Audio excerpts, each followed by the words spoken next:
Hello, everyone, and welcome back to Mindbody Medicine for chronic pain. This is it. This is our last episode for this season. We are on episode 12 of season 2, so we are doing the big finale today. So, okay, how are you? I hope you're doing okay. And even if you're not okay, that's cool too. I hope you're accepting the fact that you're not okay. Me personally right now, I'm honestly like a little frazzled, to be honest. I am like I am practicing what I preach, which is that I have been expressing my emotions to certain people, and that has created some conflict because it is this is me doing the work myself, where I'm like, okay, I I have to stop people pleasing, stop negating myself, start, like, if I feel upset, name that I feel upset. Don't just like push it down and act like it's nothing. And then when other people, ignore me or ignore my needs or ignore what I really want, I'm like surprised, like, how dare they ignore me? How dare they not understand? It's like, well, you know what? Like, this work is challenging, and it's challenging for me too. Like, here I am, like, yeah, if people don't understand me, it's because I haven't expressed myself. I mean, sometimes people really don't understand me even if I do express myself, and like that's its own shitty situation. But I have to be real that sometimes when I'm like, nobody gets me, it's like, that's because you're not expressing yourself properly. And a lot of that is like because I'm not even tuned into myself. And so I don't even know what to express. So this is a long way of me saying, like, I'm a little frazzled currently because I have been I'm not going to get into the situation, but I have been expressing myself in a way that has made some people like, "Oh God, are you okay? Oh, well, we need to have a conversation. Like, what's going on?" And I'm like, "Yeah, maybe we do need to have a conversation." But I'm also like, "Oh my God, I don't want to be dramatic. I don't want to have needs. I don't want to get angry. I don't want people to see this side of me, but like too fucking bad." Am I right? Too fucking bad. Because I'm saying this because I know that a lot of you are the same. You don't want people to see your anger. You don't want people to see that you have needs. You don't want people to see. There's so many parts of yourself that you maybe don't want to see yourself, A, and B, you don't want other people to see. But guess what? I say this both to myself and to you with love. Tough shit. Period. Mic drop. Except for I'm not going to drop the mic because we're just at the beginning. We're just getting into this. But that's how I am. I wonder how you are. Hope you're doing okay. And like I said, if you're not, I hope you're okay being not okay. All right. End of season 2. Here we are. What a fun ride.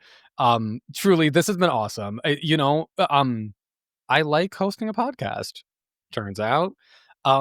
I thought I would, but like, you never really know until you do something. And now me and you are doing it, and at least I am having a good time. I hope you are too.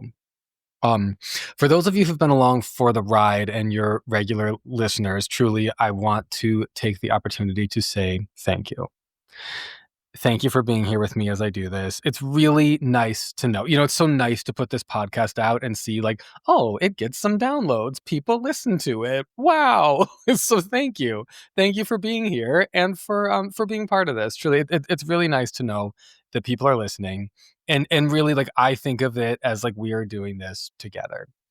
I love getting your feedback, hearing from you about like the episodes that really landed with you, episodes you really related to. For people who have emailed me, messaged me, DM'd me, sent me messages through my website. Thank you. It's really nice that you've been engaging, and I honor that. Thank you. Um, and overall, of course, I'm really hoping that this podcast is helping you in your healing. That's the point. Like, less chronic pain in the world, right? That would be an amazing outcome of doing this podcast. More people being true to their authentic selves, right? More people standing up for their true needs, less people negating the true self, less masking your true self, less fear, less threat, less hiding, and less making your life small. Those are our goals together. Because as you know, all of that is what leads to less chronic pain. And that, of course, is the core goal of this podcast. Mind-body medicine for chronic pain. That is the purpose. And as you know, that's the way out, to quote Alan Gordon, the title of his book, The Way Out. The way out of chronic pain is not the procedures and the medications and the manipulations and all the physical things you can do. The way out of chronic pain is not those things. The way out of chronic pain is the emotional and psychological work. So here we are, learning about and practicing mind-body medicine for chronic pain. Okay, so we are going to get into this the end of the second season with an episode called "Do You Deserve to Exist?" Because many people with chronic pain, like on some level, we have the issue that we question, do I deserve to exist? Or possibly we outright just like straight up believe that we don't really deserve to exist. So we are going to talk about that today because it is very relevant to us. All right. Before we dive into that, I do want to say, if you want to take your healing deeper, you can. If you'd like to, you can work with me. Individual weekly therapy, that is an option for you, and that is an option that I offer. I'd be happy to meet you and to be your therapist, and you can request a free consultation with me through my website. So if you're feeling stuck, if you're stuck in your healing, that is such a hard place to be, and know that you can take your healing deeper, and that will finally get you on track to actually getting out of pain. You can work with someone who really is able to tune into you, helps you identify your specific barriers to really healing, and someone who can help you get on track to finally overcome your specific barriers, and someone who can help you finally actually heal your pain. That is possible. We just hit Labor Day, so now is the time, right? It's that time of year. Summer is winding down, the school year is starting, people are getting serious. It's time to get serious and to make the changes you want to make. So if you are ready to choose to take your healing deeper, by all means, let's do it. Please contact me. You can reach out to me through my website, seanhershey.com, or mindbodyMedicineForChronicPain.com. Both will take you to the right place. And I look forward to hearing from you. Also, if you're enjoying the podcast, rate, review, share it with others. Love, love, love.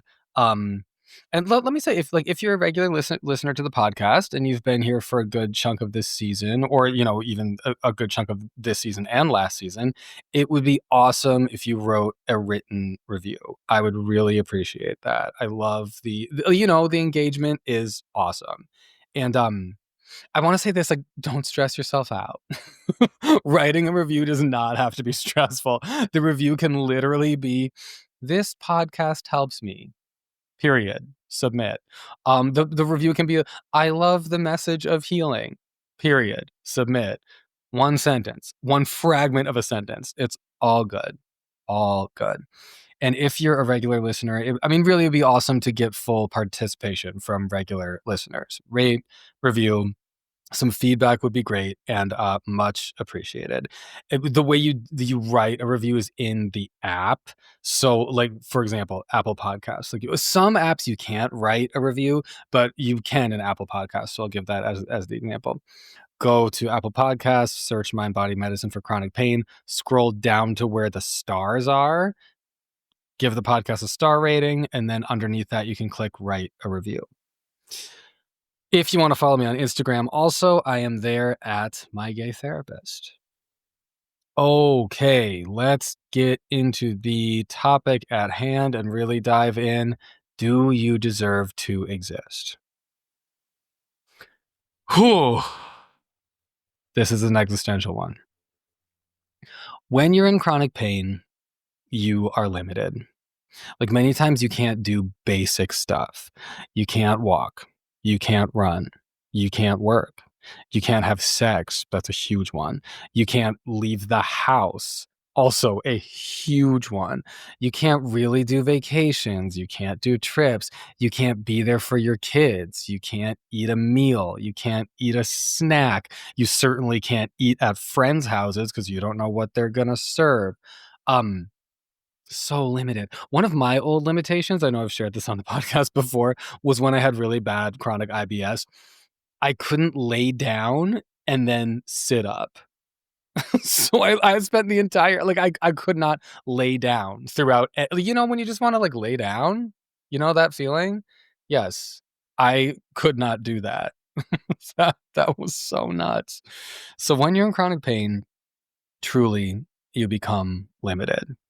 And you also, like, on a deeper level, there are those limitations. You know, it's not just like, you know, you can't function like doing basic activities of daily living. As if that's not bad enough, the deeper problem is that you can't live your desires. Like, you are limited. You can't feel alive. You can't truly be yourself and do the things you really want to do. That is an existential issue. So usually it's actually the fear of being your true self and the fear of having your true emotions that lands you in chronic pain in the first place. But then you get further and further away from being yourself because you get so lost in the symptoms and so distracted by the symptoms and so limited by the symptoms. So just, oh, deep breath, everybody. We are going to talk about this today. All right. To get the basic information out there so we're all on the same page, pain is a danger signal. Sometimes pain means that there's something structurally wrong with the body at the site of the pain. Yes, sometimes that is the danger. And widen the lens, because most of us are taught to believe that's the only cause of pain. And it is one cause of pain. It is not the only cause of pain. So let's widen the lens, because chronic pain, it is a danger signal. Yes, of course, pain is a danger signal. But usually when it comes to chronic pain, usually the danger is psychological or emotional. It is not that there's something structurally wrong with your body. There's nothing wrong with your body. Okay. The problem is that you're scared to have your emotions and you're scared to be yourself. You're pushing that stuff down and keeping it hidden, and many times even keeping it out of awareness because you're afraid. We're talking about when the danger that turns on the danger alarm bell, the danger that turns on the pain and the symptoms, we're talking about when that danger is you. And wherever you go, there you are. So if you've been taught somewhere along the line, which so many of us have, if you've been taught somewhere along the line that it's not okay to be you, and you are there everywhere you go, then yeah, you're going to fear your true self all the time. And you're going to be right there with a scary thing all the time. So you're going to have a chronic danger signal in the mind-body system. And if you see yourself as dangerous, yeah, that's going to happen. That's going to cause chronic pain, chronic symptoms, and chronic conditions. Yeah. Basic nervous system biology, danger signal. And some people might find the idea of like seeing yourself as dangerous to be like ludicrous. But for those of you who understand, sadly, you, like me, whew, you understand. You understand. So, okay, we are all on the same page about that. We all see how one can so easily find the self to be dangerous and not okay. And since we all know chronic pain, chronic symptoms, and chronic conditions are danger signals, we see how it all goes together. It all goes together. Now, I'm going to throw out a hypothesis and we're going to examine it, and you can see how you feel about it. You can see for yourself. Here's my wild hypothesis. Ready? You deserve to be your true self. Period. Right? I mean, like, right? Doesn't everyone deserve that? I hope so, is my thinking. And, listen, I don't know all the existential laws of the universe. I obviously don't come up with the existential laws of the universe, but I am learning to tune into my body, which is part of this universe. My body was created in this universe. I'm also helping you tune into your body, which, same, your body is part of this universe, and your body was created in this universe. So we can trust that there's something inside my body and something inside yours that's worth listening to, and that's worth understanding, and that's worth learning more about, right? The same way that we might, humans want to like explore outer space and get to know like what the hell is out there. Yeah, we also, it's worth going in. It's worth going in and exploring like what's in here, right? Because that's the universe and that's the universe. You are the universe and outer space is the universe. It's all one thing. I feel like a sort of lunatic saying existential shit like that, but I get it. It's making sense to me. I hope it's making sense to you. So let's trust my body and let's trust yours. So we are going to roll with this, you deserve to be your true self hypothesis, and we will see where it takes us. There are so many reasons why you might feel you do not deserve to be yourself. I'm going to give you some of my reasons, and as I do this, I want you to tune into you. What are your reasons? Like, why do you think that like you feel you don't deserve to be your true self? Okay. So my reasons. First is my family.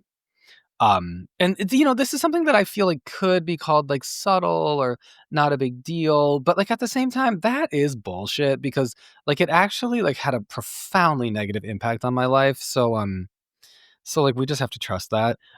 My parents really tried to shape me.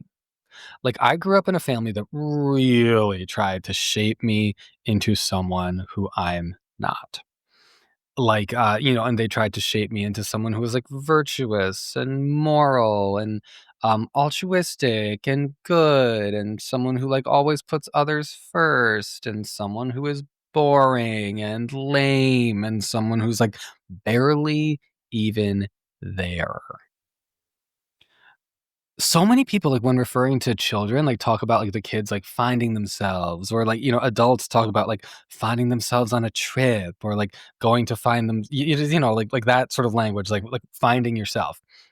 That was never, ever, ever, ever part of my parents' messaging to me. Like, never, ever, ever. It was never discussed, like, not part of the consciousness that I was taught in my family.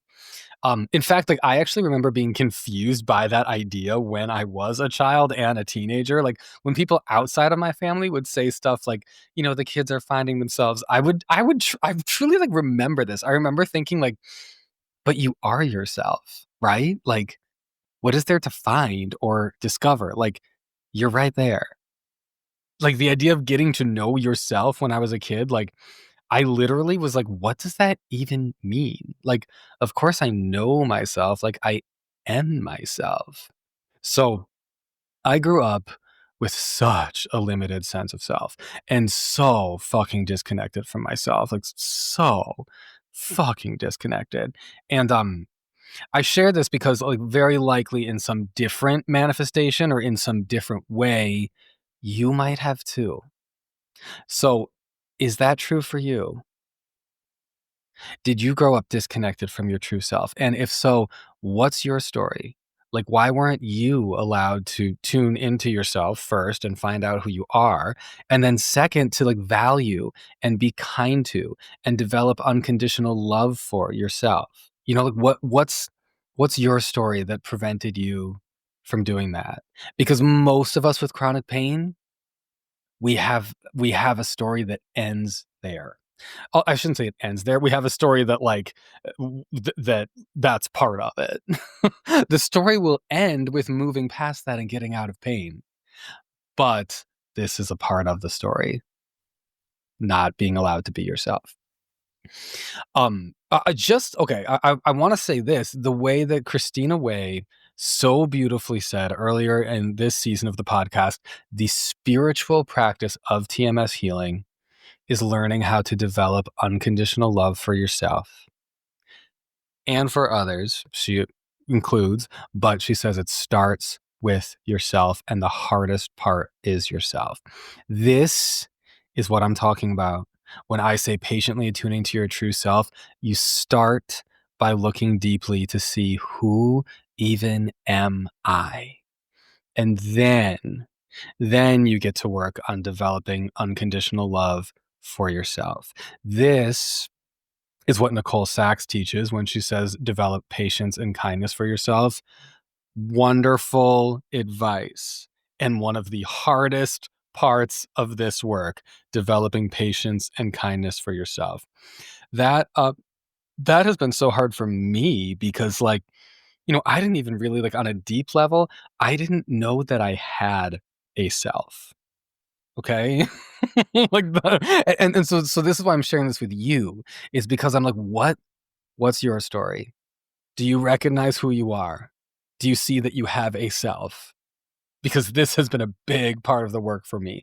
And I mean, you know, of course I knew before getting into chronic pain work, of course I knew like I was a person and that I had a self, but like on a deep level, I tried to shape myself rather than allow myself to just be myself. I internalized, which is what we all do. The way that our families and our cultures and our society, the way that our surroundings treat us is the way we end up treating ourselves. So I internalized all of that pressure. And I really didn't start to find my way out of that until finding TMS work.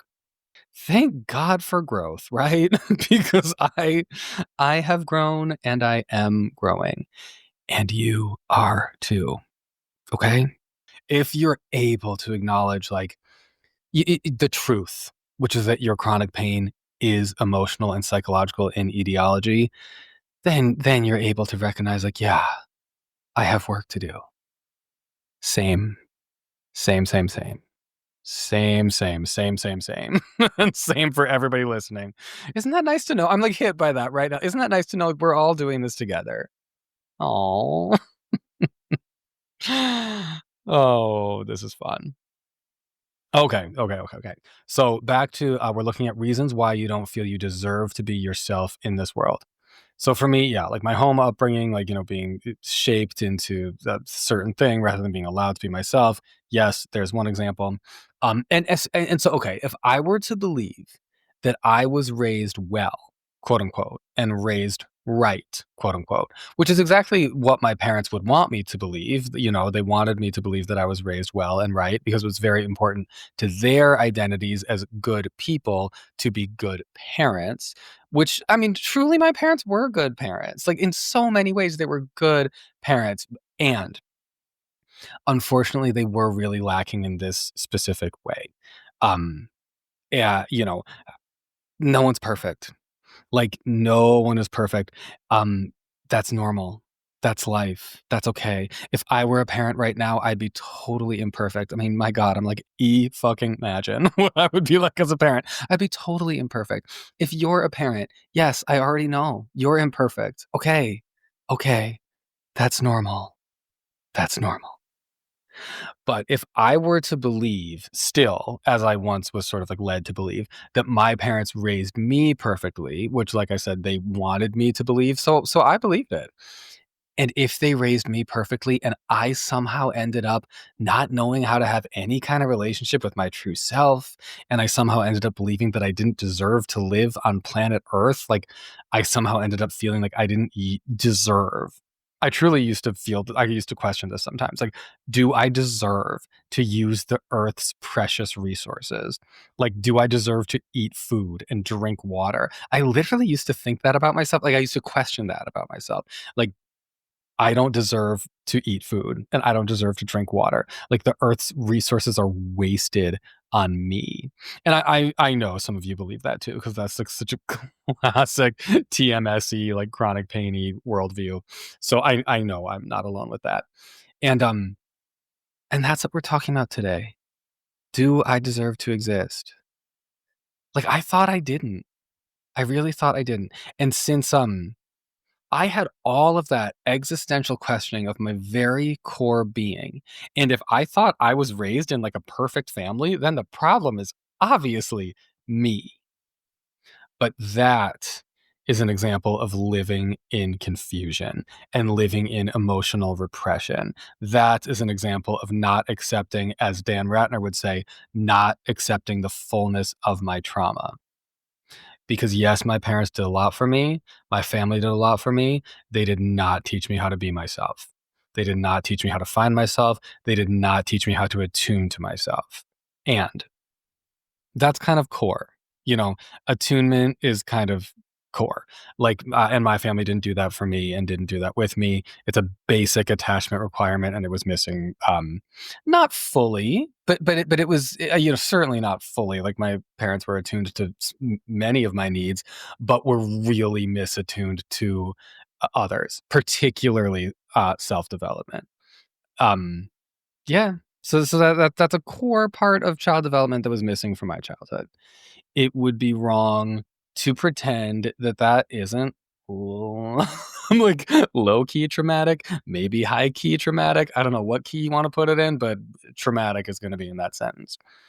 So, yeah, when I see my life in the true, like in the light of truth, that like something was missing, like a key, a key part of childhood was missing, um, then it's like, oh, yeah, that makes sense. That is taking your trauma seriously. That is accepting the fullness of the trauma. Like it makes sense that I have these, existential self issues, uh, because the trauma that I experienced totally maps onto the issues that I experience today. Then that opens the door for me to do the work of like, oh, if that work wasn't done for me, which is normal. Every child experiences some level of like needs not met by their parents, needs not met by society. Everybody experiences this. It's okay. It's normal. It doesn't make my parents terrible people. If you're a parent, this does not make you a bad person. It does not make your parents a terrible person. It's just kind of what it is. But this opens the door for me to do that work, getting to know myself as an adult. This opens the door for me, and I can do that. And as I learn to tune into myself, and as I learn not to fear myself and not to see myself as a threat, as I learn to take care of and be kind to myself, because what once you like attune to yourself and find out who you even are, like then it becomes much easier to take care of yourself and develop, the patience and kindness for yourself that Nicole Sachs is always so kindly offering to all of us in the chronic pain world. It's such good advice. Knowing yourself really leads beautifully and naturally into being patient and kind with yourself. We can also talk about this, like I said, the way that Christina Way teaches, beginning the spiritual practice of developing unconditional love for yourself. Knowing yourself very beautifully leads into the spiritual practice of developing unconditional love for yourself. And we can learn to do this as adults. Yes, We can do that. And let me speak for myself. As I have worked on this, my chronic pain has drastically improved. Drastically. As I've learned to do that. Like, my hip is loving that I am learning to do this. Isn't that amazing? And the same will happen for you, because that is how this goes. That is the work that, decreasing the sense of threat you've been carrying around with you about yourself and your emotions since probably childhood. Decreasing the sense of threat around that, yeah, that decreases the danger signal, and that decreases the pain, the symptoms, and the conditions. This is the way to end chronic pain, period. This is how the nervous system works. Basic biology that you were never taught, but I'm teaching you now. Okay, now you know. All right. So, other reasons why I believed in some way I didn't deserve to exist. And again, I'm encouraging you to use my examples so you can reflect on your life. Like, what do you relate to in my story? What's different about your story? We both ended up in a place where we see sensations in our bodies as threatening, we see our emotions as threatening, and we see being our true selves as threatening. So we have something in common. But feel into this for you, because you obviously don't have the same story that I have. What got you here? Okay. One more prime example for me, I grew up in a community and in a culture that tried to shape me into someone who I am not.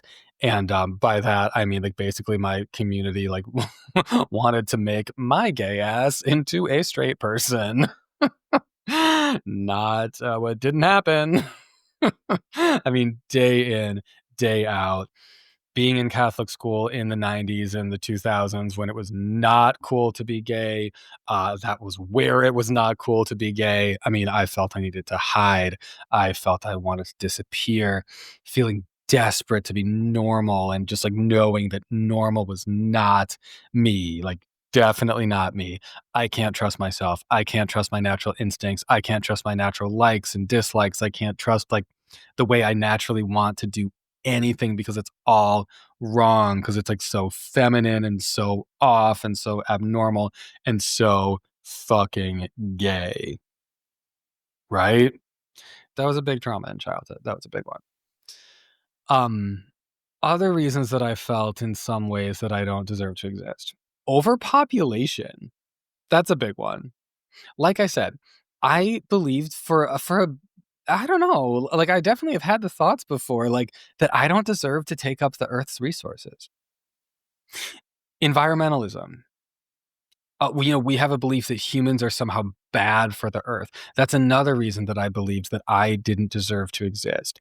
And, again, like, how much of this do you relate to? Like, do you have these ideas floating around in your head? Like, because of environmentalism, like, you shouldn't exist. You are bad for the Earth. This is a complex one, I think, because we as humans, we as do use way too many resources. That is a fact. That is definitely a fact. But we're here. So, like, we're gonna use some resources. We are going to do that, and that is beyond our control. Like, if we're going to live, we are going to use some of the Earth's resources. Like, I'm thinking, like, even, like, the cutest, most adorable little koala, that adorable little face, the most innocent, beautiful little creatures I'm aware of, they do use the Earth's resources too. Like, we all do. Because okay, we're gonna sit with this for a minute.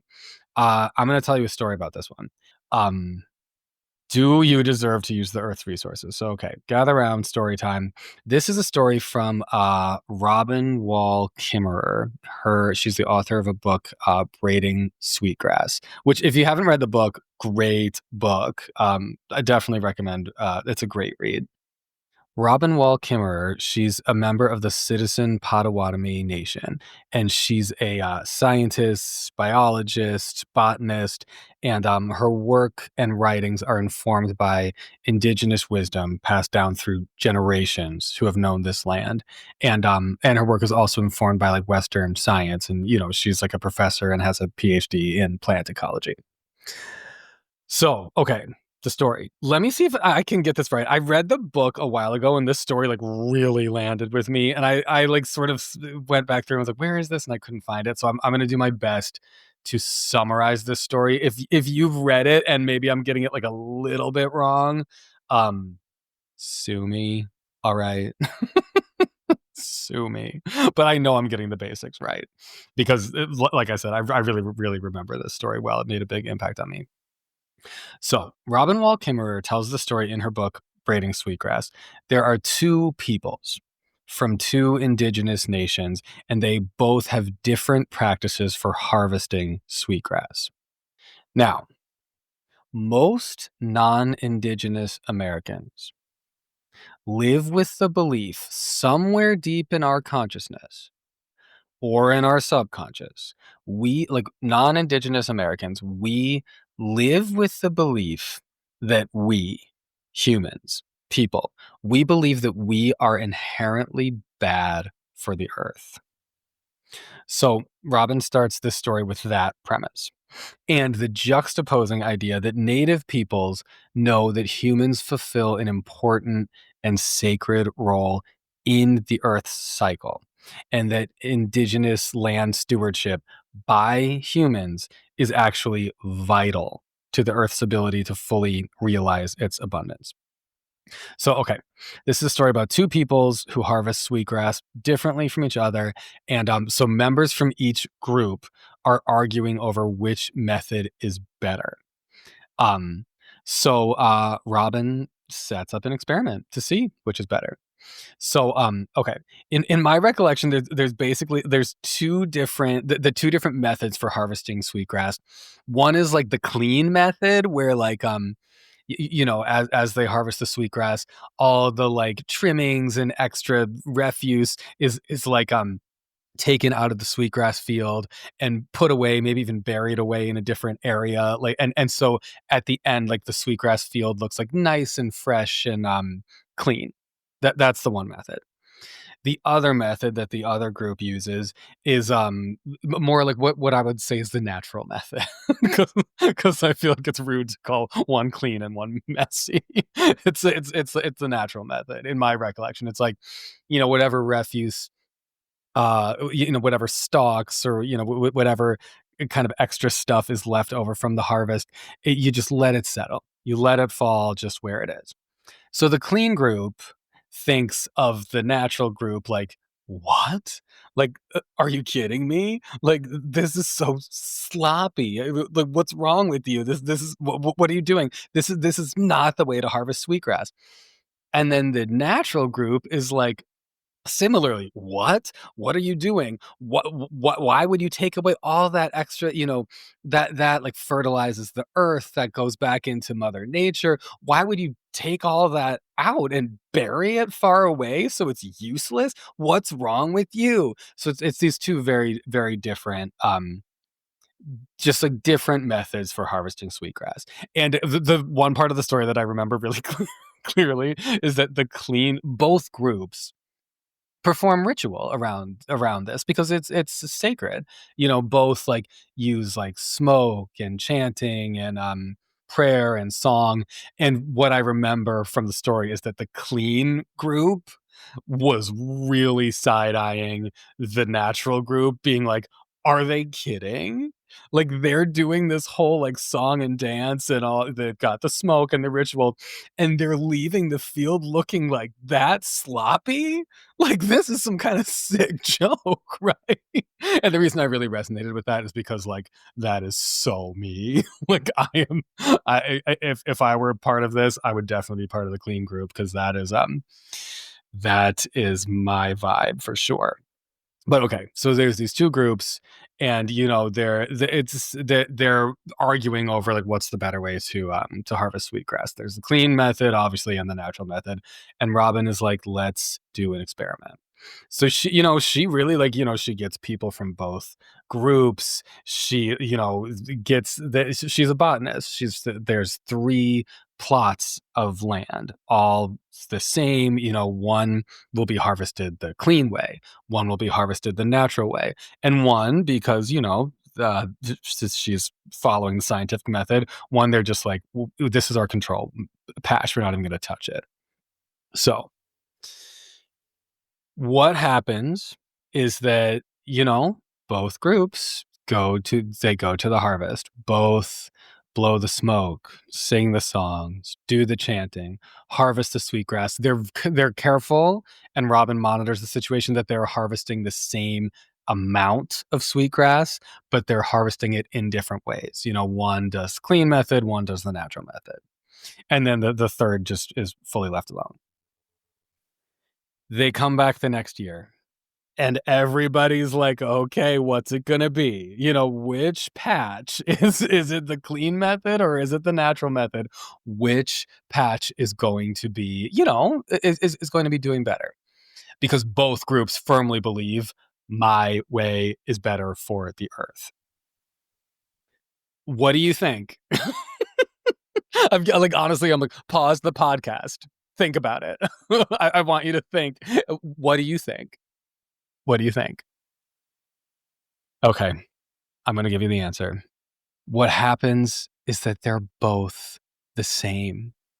Both patches of sweetgrass were abundant, and there's no discernible difference. Like, both were the same. They were both beautiful. They both came back beautifully. The harvesting method, it was like, whatever, it didn't matter. Both came back really nicely, and there was literally not a discernible difference between the two. They both looked really nice.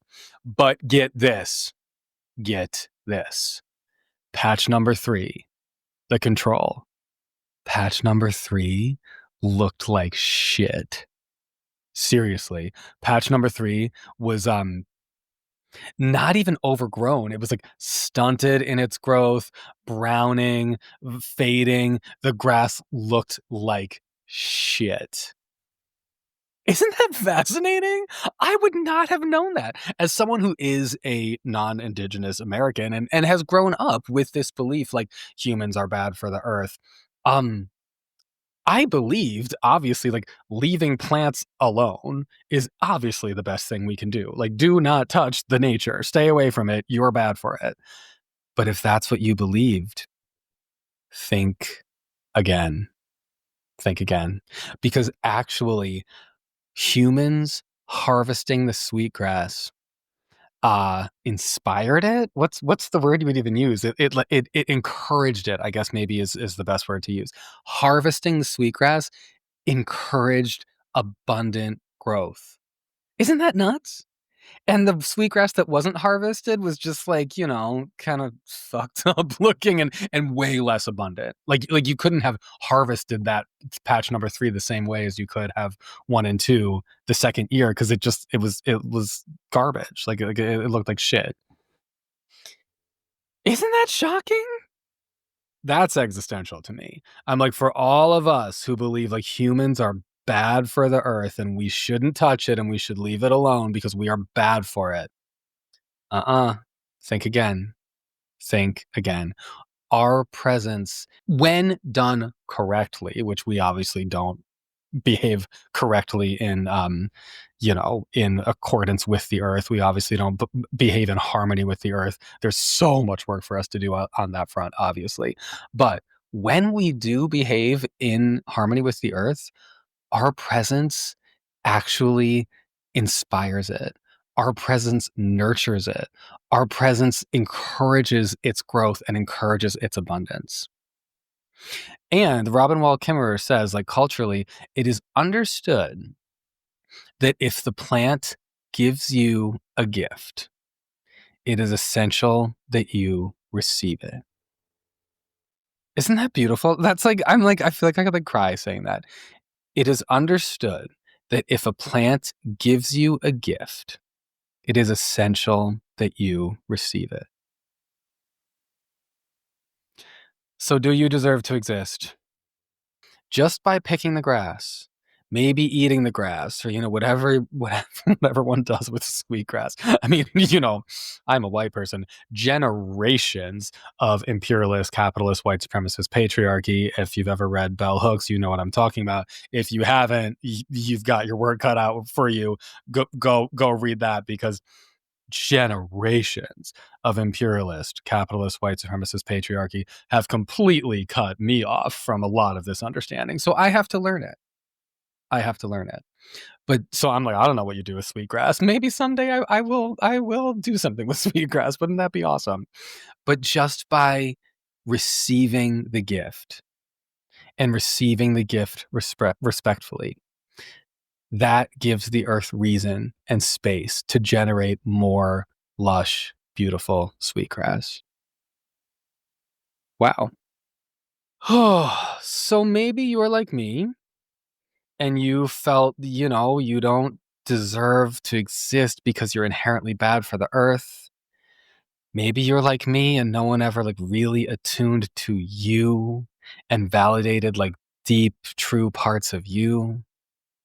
Maybe you're like me and there are social things about your world that made you internalize the sense that you're not acceptable in your environment. And maybe it's something else. I'm sharing my story to, like I said, to inspire you to like really get in touch with yours. What's your story? If you believed that you don't deserve to exist, well, here you are.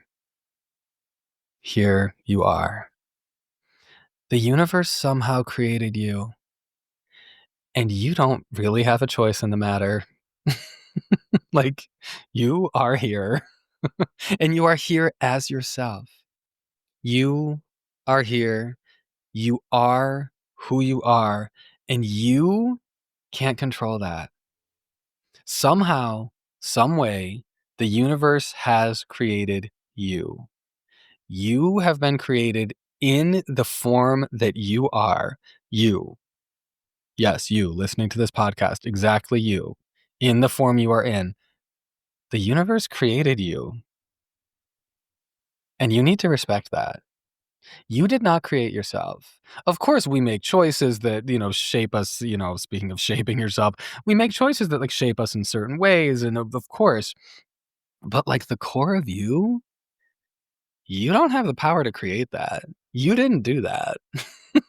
Like you are here and you didn't do that. You did not make that happen, and nor did I. We have to respect the existence of you, and we have to respect the existence of me, right? Like, I think that's right, right? I mean, like, how are we created? Why were we created? I do not know. Even this I'm like, I think this is right, that we have to respect who we are, right? Like, but I don't know. I do not know and understand the fullness of how this universe works. Neither does any human. You don't understand either. No one does. That's okay. Human consciousness is limited. We have religions, we have science, we have belief systems, we have many understandings about things, but I no one of us knows for sure exactly why humans were created and why we are here. Like, we can have faith, and many of us believe and have faith that we're here for this reason or that reason, but like it is very clear that like we do not, as humanity, have one absolutely certain, undoubtable reason that we can all easily agree upon because it's just so obvious. It's just clearly the truth. We do not have that about why we all exist and why we're here in the first place. But somehow, some way, we do exist anyway. Whether it's to give the grass a reason to regenerate and to grow abundantly, whether it's for so many other reasons, like, I don't know. Like, why am I gay and someone else is straight? And why do I resonate at the frequency I resonate at and you resonate at the frequency you resonate at? I don't know. But here we are. The universe created you and me, and here we are. Whew. Yeah. We do not have the power to create ourselves. We just have the power to be ourselves. We do not have the power to create ourselves. We just have the power to be ourselves. So let go of, I mean, of course you want to have goals and you want to, that's you. You have goals. Humans strive, humans move, humans evolve, humans change. Of course, that's natural. But let go of trying to, like, on a deep level, change yourself into something you're not. Let go of it. You don't have the power to do it. You don't have the power to create yourself. We just have the power to be ourselves. So let me drill down on, just to make this connection very clear so you know why I'm even talking about this. Why would believing you don't have the right to exist exactly as you are, why would that belief cause chronic pain? Maybe that's already obvious to you. Maybe you're following along and you're like, yeah, duh, this is totally landing. But just in case, if you don't believe you have the right to exist, then yeah, I mean, basically everything you are, everything you want, everything you need, everything that is you will feel like it's bad, will feel like it's a threat, will feel like it's not deserved, and will feel like it's not allowed. That creates a danger signal. That is pain. That is symptoms. That is conditions. Why does the body communicate through pain? Many practitioners in the mind body medicine space talk about chronic pain as a communication. And yeah, of course, chronic pain is a communication. I think it could definitely be a communication. I think of pain as communication, and that's a lot of the work I do with my therapy clients actually, is trying to interpret, trying to listen to the body and really understand, like trying to interpret the communication from the body. Like, what does it mean? So how does that work? Why would the body communicate through pain and symptoms? Um, here's what I think. Here's like why I think that happens. Here's how I think the body communicates through pain and symptoms. So I want to make sure it's clear that the danger or threat in not attuning to your true self comes in two ways. And this is the communication. First, the danger and threat of not tuning into your true self, it comes from the fear of the bad self. Like, the first danger and threat is like the bad self is lurking underneath the surface. The conscious self or the defended self or the false self is very threatened by the bad self that has all these emotions and has all these needs. The defended self is very threatened by the bad self or the true self. That sense of threat causes pain and symptoms. So that's a communication right there. And not a clear and obvious communication. It takes some digging and some soul searching to interpret, like, what's the message? But the question as you're digging and as you're soul searching and as you're making these interpretations, the question to ask yourself is, what am I afraid of? What am I repressing? What part of myself or what emotion is the conscious self afraid of? Those parts and those emotions are there. Whether you like them or not, they are there. And pain can wake you up. Pain can wake you up to the existence of parts that are inside of you that you didn't know were there. That is an empowering communication. It is wonderful to learn more about yourself, and pain will show you. So, first, you experience, danger and threat when the conscious self is afraid of the bad self, which in reality is, of course, not bad. That's in total air quotes. It's just part of the true self, and it just is what it is. That's the first kind of communication. Second, you experience danger and threat by ignoring your limits and not taking care of your true self. I'm going to say that again. You experience danger and threat by ignoring your limits and not taking care of your true self. If you ignore your true self and your true needs and your true desires and your true limits, you're exposing yourself to too much and to overwhelm all the time. That is dangerous and threatening. So why would not honoring your boundaries and your limits, why would that cause chronic pain? you know, you've probably had this experience. I certainly have. When you're doing 1,000 things and going a mile a minute and you're overwhelmed and you're in pain, Like your pain is flaring up, or your pain is worse than usual, or you know, your symptoms, the condition, whatever it is bad. Yeah, you're doing too much. You are going against you. You're going against your natural self.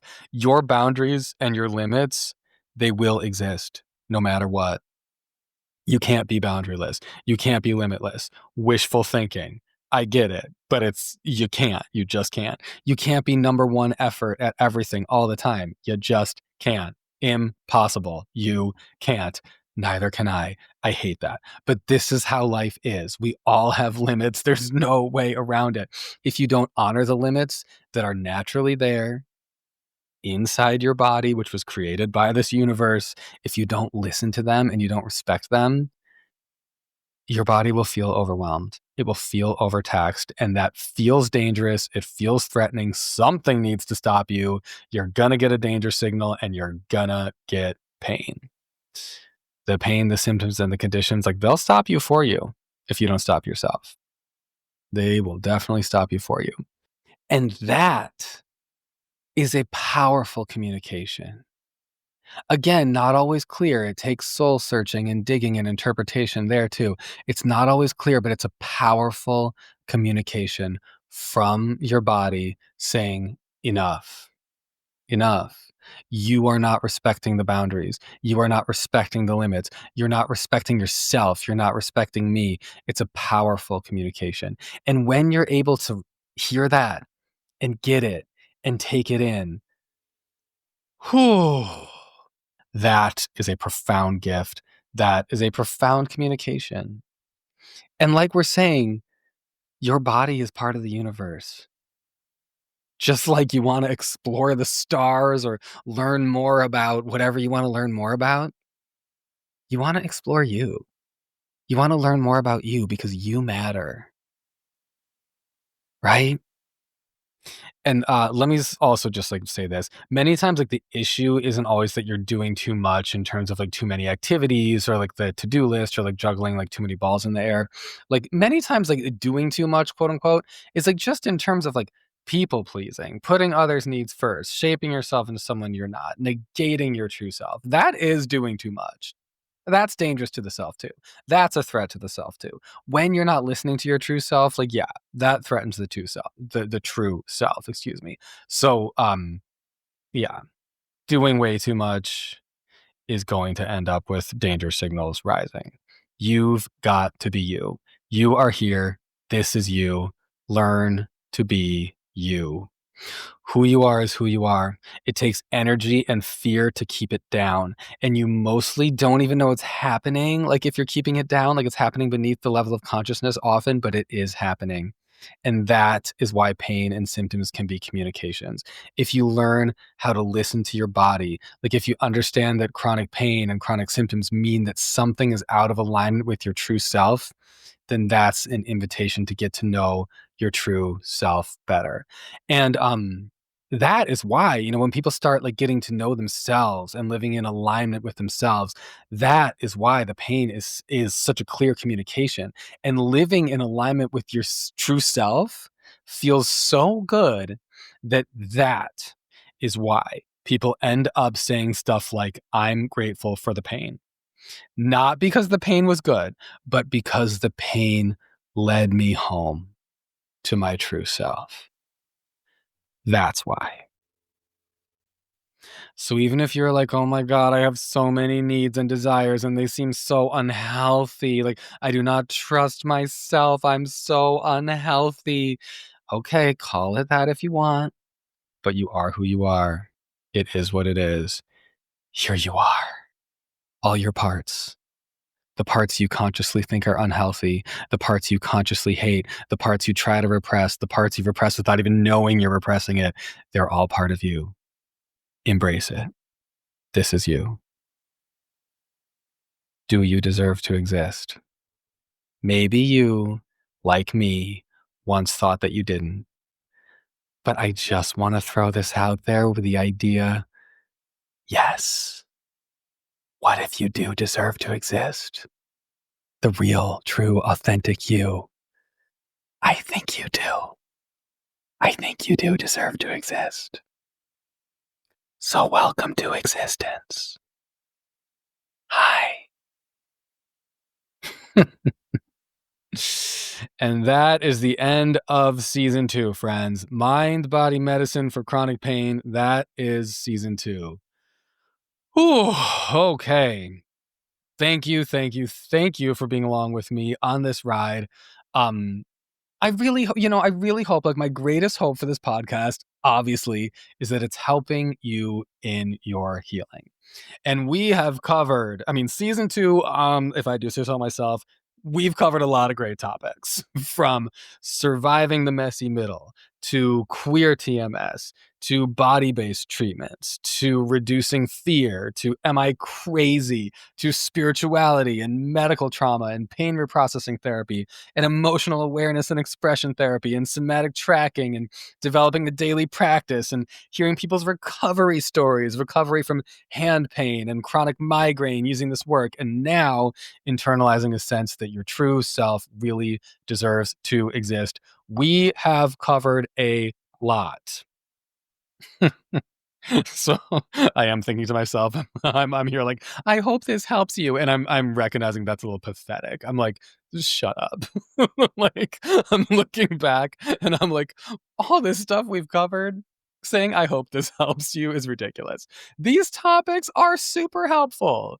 If you're really listening to this and really paying attention and learning and integrating this into your life, if you're awake and listening, then this is helping you. You are healing.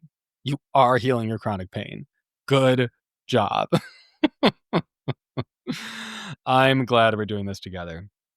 Okay, last thing I'm going to say. Season 3. Obviously, I will not leave you high and dry. We are doing a season 3. You already knew that. I think that vibe is obvious. I will say this though. Season 3 is going to officially launch on Sunday, October 5th. So there's going to be a little time off. But I can't help myself, and you're probably gonna get a bonus episode or 2 tacked on at the end of season 2. You're gonna get a little extra content, some little treats. But officially season 3 will start on October 5th. So stay tuned for that. And if you're going to miss me on Sundays for the couple of weeks there, go back into the archive, find a good episode, re-listen to that on a Sunday, keeps the momentum going. You can do this. You are healing. You are going to heal fully from your chronic pain. You are on the right track. Okay. This is so fun. I'm so glad we're doing this and having these conversations. I'm having the best time. And I hope you are too. And I will talk to you soon.